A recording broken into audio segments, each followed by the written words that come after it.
평상심으로 돌아옵니다. 평상심으로 돌아오니까 두 번 다시 선정에 들어갈 필요가 없는 거예요.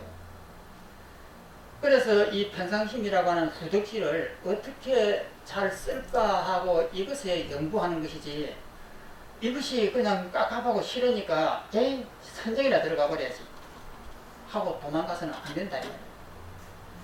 도망간다라고 하는 것은 평상심을 쓸 수 없는 자기의 편협된 마음에 걸리니까 도망가려고 하는 거예요. 그렇지만 이것이 자유자재로 쓸 수 있는 힘이 있으면은 이 평상심이 더 아름다운 것이지, 선정의 그 고요함 속에가 아름다울 이유가 없잖아요. 그리고 우리는 일상생활성을 이렇게 살아야 된다 이 말이에요. 그러면서 여기에서 탄생하는 것이 대성의 자비사상이고 간세음보살이고 지장보살이고, 이 세상 모든 중생이 다 구제될 까지 나는 지옥에서 안 나오겠다, 이런 서원을 세우고 이렇게 하는 이유가, 이 평상심을 어떻게 하면 다른 사람들과 같이 아름답게 살면서 이것을 이 만족스러운 삶을 살 것인가, 이것을 서가모니는 우물꾸었던 거예요. 서가모니가 알라마 깔라바로부터 그 선정을, 그 좋은 선정을 얻고도 거기에서 만족을 못했던 그 이유가, 서가모니의 당신의 생각은 저것은 아니야, 일상생활 속에서 이 속에서 이 아름다움을 발견하는 것이지 저것은 아니라고 본 거예요. 그러니까 서가모니가 특이한 거죠. 그래서 이런 것을 이런 위치를 정확하게 알았을 때에는 단견에 안 빠지는 거예요. 단견이라고 하는 건 일체가 공하니까 아무것도 없는 것이야, 뭐 지옥이 뭐이고 선상이 뭐해서 이렇게 할 수 있는데, 그것이 아니에요. 그러니까 저도 엊그제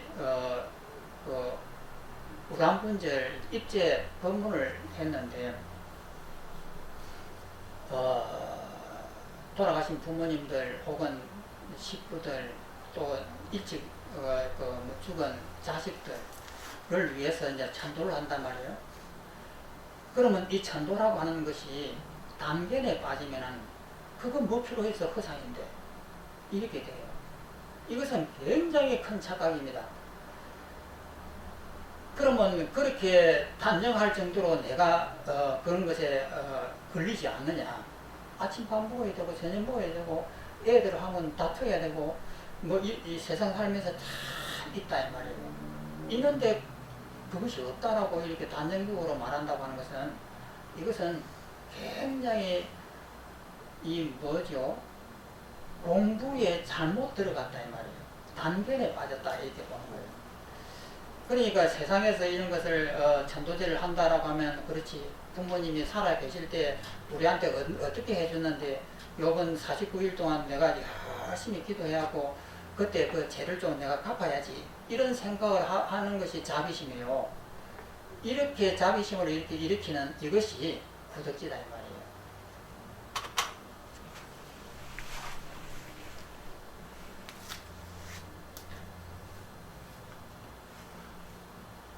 그래서 23번을 보면은 이처럼 전도가 소멸되기 때문에 무명이 소멸된다.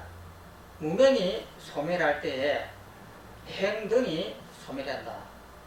그 행식, 명색이라든지 일체 모든 것이 다 소멸된다. 이렇게 12연계를 이렇게 간단하게 설명을 했습니다. 다음 장에 넘어가면은, 이와 같이 라는 말은 앞에서의 설명과 같다는 말이다. 모든 전도가 소멸하기 때문에 12영교의 근본인 무명도 역시 소멸한다. 무명이 소멸하기 때문에 세 가지 행업을 필두로 하여 신구어삼업입니다. 행업이라고 하는 것은 신구어삼업을 필두로 하여 급기야 노사, 마지막 12인교의 끝입니다. 노사에 이르기까지 모두 소멸한다. 다시 설명해보자. 23번. 만일 번뇌의 자성은 실제하고, 만약에 번뇌가 자성이 있다라고 하면은 이 말입니다. 자성은 실제하고 그것 번뇌가 속한 자가 자인 내가 존재한다면 어떻게 그 번뇌를 끊을 수 있겠으며 또 누가 능히 그 번뇌의 자성을 끊을 수 있겠는가? 번뇌가 실제한다고 하면 못 끊죠. 그런데 번뇌는 실제하지 않잖아요. 그러니까 끊는 겁니다. 24번 만일 자성으로서 존재하는 그 어떤 번뇌가 그 누군가에게 있다면 도대체 어떻게 그 번뇌를 제거하겠는가? 누가 자성을 제거하겠는가? 자성이라는 건 실체가 있는 것인데 그 누가 제거하겠냐? 못하지 않느냐? 그렇지만 허상이기 때문에 제거한다 이 말입니다. 그 밑에 있는 설명을 보면 만일 모든 번뇌가 전도된 것이지만 실제로 그 자성이 존재한다면 어떻게 그것을 끊을 수 있겠는가? 또 누가 능히 그 자성을 끊을 수 있겠는가? 그렇다고 해서 만일 모든 번뇌는 다 허망하여 자성이 없지만 끊을 수 있다고 한다면 이 역시 옳지 못하다. 왜 그런가? 그러면 끊을 것도 없죠. 왜냐하면 번뇌가 원래가 없으니까 있어야 끊던가 하는데 원래가 없으면 끊을 것도 없는 거예요. 그 이치를 깨달아라 이 말이거든요. 24번 만일 번뇌가 허망한 것이라 자성도 없고 소속된 자도 없다면 소속된 자라고 하는 건 나입니다. 나도 없다면 어떻게 끊을 수 있겠으며 또 누가 능히 자성도 없는 것을 끊을 수 있겠는가? 자성이 없기 때문에 끊을 필요도 없는 거예요. 그 사실을 아는 순간에 이미 놓여져 버린다 이 말이에요. 그 다음 밑에 있는 25번 만일 자성으로서 존재하지 않는 그 어떤 번뇌가 그 누군가에게 있다면 도대체 어떻게 그 번뇌를 제거하겠는가? 누가 실제하지도 않는 존재를 제거하겠는가? 그래서 이 이치를 바르게만 알면은 없다라고 하는 사실을 알면 끊을 필요가 없는 거죠. 그냥 저절로 사라져 버리는 거예요. 저절로 사라지면서 이 세상을 바르게 볼 수가 있고 이 세상을 아름답게 볼 수 있는 눈이 생기는 것, 이것이 우리가 가야 할 길입니다. 그러니까 공부를 하는 분들이 자기 집에 이제 오셔가지고 가족한테 대하는 것을 보고 그것이 잘 안 되면은 공부가 잘 못된 거죠.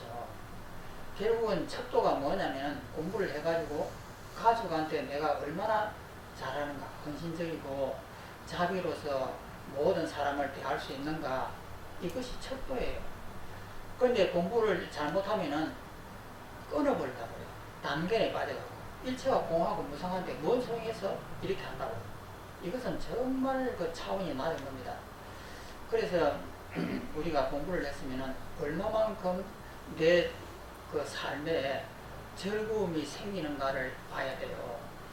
일상생활 속에서 내 마음속에 얼마만큼 즐거움이 생기는가, 이 세상을 얼마만큼 긍정적으로 보는 눈이 생기는가, 이것이 척도입니다. 그런데 이것이 척도가 안 생기고 계속 부정적으로 보이고 일체가 허상이고 꿈이다 하면은 다시 생각해 봐야 돼요. 그러면 그것은 뭐냐면 자기가 덜 죽었다는 거예요. 그래서 이것을 그런 것이 부정적으로 보이면 또 죽고 이래 해가지고 이것을 고쳐야 됩니다. 그 밑에 있는 설명을 보겠습니다. 만일 모든 번뇌가 허망하여 그 자성이 없다면 그것이 속한 곳도 없으니 어떻게 그 번뇌를 끊을 수 있겠는가? 또 누가 능히 자성, 실체가 없는 존재를 끊을 수가 있겠는가? 그러니까 끊는다고 하는 이 말은 안 맞다. 없으면 그냥 사라지는 거죠. 사라지면 이것이 자기가 안 죽은 상태에서 사라지면 단견에 빠지지만 자기가 완전히 죽은 상태에서 사라지면 이 세상을 긍정적으로 본다 이 말이에요. 모든 것을 갖다가 나를 욕을 한다고 해도 그 사람에 대한 연민을 가지는 눈이 생긴단 말이에요. 그런데 그것이 안 생기면은 부정적으로 보는 거죠. 이것이 우리가 공부를 해가지고 깨달아서 구적지를 얻는 이 과정입니다. 그래서 이 책에서는 구적지에 대해서는 거의 설명을 안 합니다. 이것은 각자의 경험에 의해서 만들어지는 설명해야 되는 것이고, 경전에서는 이 구득기에 대한 설명을 거의 안 합니다. 그런데 이제 이것을 선방에서도 보림이라고 하는 이 말씀으로서 이렇게 하는데 그것을 설명한 어떤 책도 없습니다. 그래서 이 보림이라고 하는 이것은 자기가 완전하게 깨달으면은 자기 스스로가 체험되어 가는 이 과정이에요. 그러니까 이것은 쓸 수가 없는 거죠. 그래서 완전히 깨닫기만 해라라고 하는 여기까지만 끝입니다. 그 다음에는 자기 스스로가 체험해서 가니까 자기가 한다 이 말이에요. 그래서 이 구득지의 이 문제를 정확하게 알면은 말을 고칠 수가 있습니다. 그리고 내가 공부가 얼마나 됐는가를 차로 잴 수가 있는 거예요. 그래서 공부가 나도 참정이 되었다고 생각하는데 가족을 대하는 이 마음을 보면은 전혀 아니다 말이에요. 그럼 내 공부가 이론에 너무 치우쳤구나. 아직까지 나를 못 죽였구나. 이런 척도가 됩니다. 그럼 이것을 잘 이제 운용을 하셔야 됩니다. 오늘은 그럼 여기까지 하겠습니다.